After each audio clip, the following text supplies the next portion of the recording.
Et bonjour à tous. Alors, contrairement à ce que j'avais dit hier, on va garder les différents problèmes pour la classe. Parce que j'ai vu que certains de vos camarades avaient eu quelques difficultés, donc je pense que ce sera mieux que qu'on soit tous ensemble pour pour attaquer ces problèmes-là. Donc, on va faire une petite séance d'introduction sur les masses. Les masses. Donc, on avait vu les distances avec les mètres, et là nous allons voir les masses qui a pour unité de base les grammes.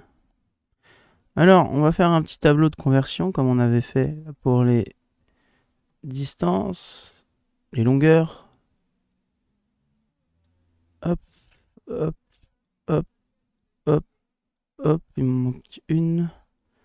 Tac. Alors, je l'ai pas, j'ai pas de règle, hein, mais normalement on le fait à la règle. 1, 2, 3, 4, 5, 6. Ok. Donc, on a les grammes qui sont bien au milieu. Un petit peu comme les mètres pour les distances, pour les longueurs.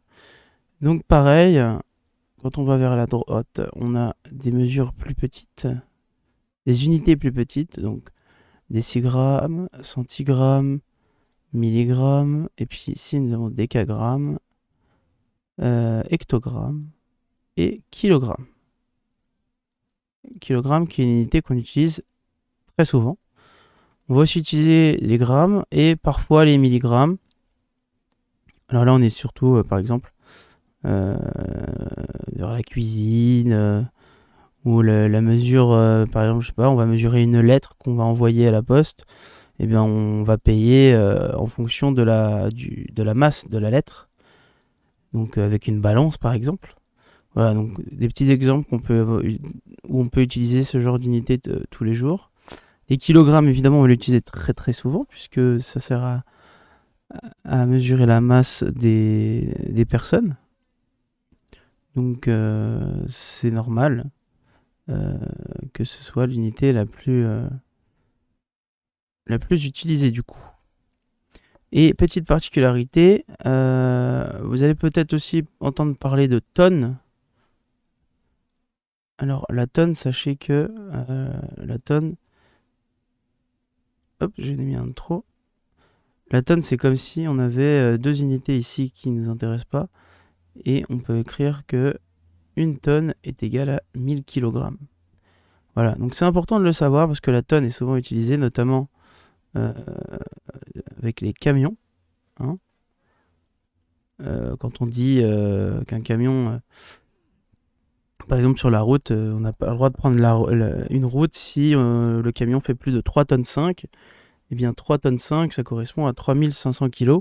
Donc si le camion fait plus de 3500 kg, ce qui va très très vite, hein, en masse, eh bien parfois il est interdit d'utiliser certaines routes. Parfois c'est un peu moins, parfois c'est un peu plus. Bref.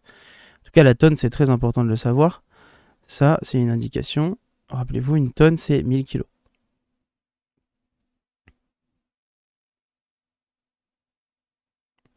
Ensuite, donc ça, c'était important de le savoir. Donc le petit rappel par rapport au tableau de conversion qui finalement fonctionne de la même manière euh, qu'un tableau des longueurs, donc à l'exception qu'on rajoute une tonne.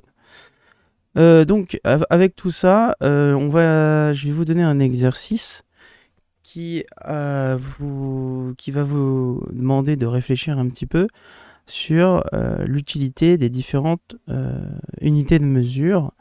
Donc dans cet exercice, vous allez devoir dire, pour le moment, hein, l'exercice on commence tranquillement, quelle est l'unité que vous utiliseriez pour mesurer la masse de tel ou tel objet, tel ou tel véhicule, telle ou telle chose, telle ou telle personne, etc.